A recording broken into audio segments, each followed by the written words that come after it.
હે whatsapp guys, my name is Prem અને આજે આપણા ઘરે બની રહ્યા છે સરસ મજાના મસાલાવાળા રીંગણા. જમવાનું બને ત્યાં સુધી આપણી ચેન્સા મશીન લઈ અને કહીશ હું નીકળી ગયો તો મારા ફ્રેન્ડને ત્યાં લાકડા કાપતા કાપતા અંધારું બી પડી ગયું હતું અને મશીન બી બરાબર વર્ક નથી કરી રહી હતી. ખેર હું આવી ગયો તો ઘરે સરસ મજાના રીંગણા અને મકાઈનો રોટલો અને જોડે કેરી હોય તો ભાઈ નેક્સ્ટ લેવલ.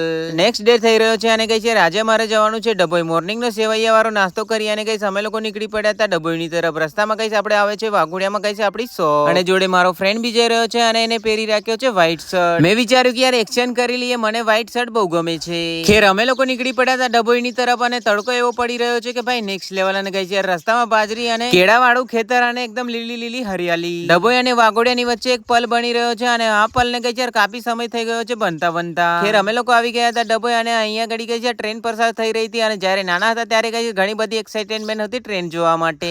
અમે લોકો આવેલા ટેટુ પડાવવા માટે અને સરસ મજાનું ટેટુ પડાયું. અલગથી એક વિડીયો બી બનાવેલો છે મારા ખ્યાલથી કઈ છે તમે લોકો જોઈ લીધું હશે. ખેર અમે લોકો નીકળી પડ્યા હતા પાછા અમારા ઘરની તરફ. અમે લોકો આવી ગયા હતા ઘરે અને ગઈ ઘરના આંગણમાં ગઈ અમે લોકો નકાવેલી છે માટી અને ગઈ ચોમાસામાં ગઈ કાફી સારું પાણી ભેગું થઈ જાય છે તો ગઈ એના ચલતે નકાઈ લીધી છે અમે લોકો માટી. અને સાંજે જમવાનું બનાવ્યું છે મકાઈના રોટલા અને દાળ. ભૂખ લાગી રહી હતી ભાઈ આઉટસ્ટેન્ડિંગ. અને આપ સૌ બધાને thank you for watching video. Love you all.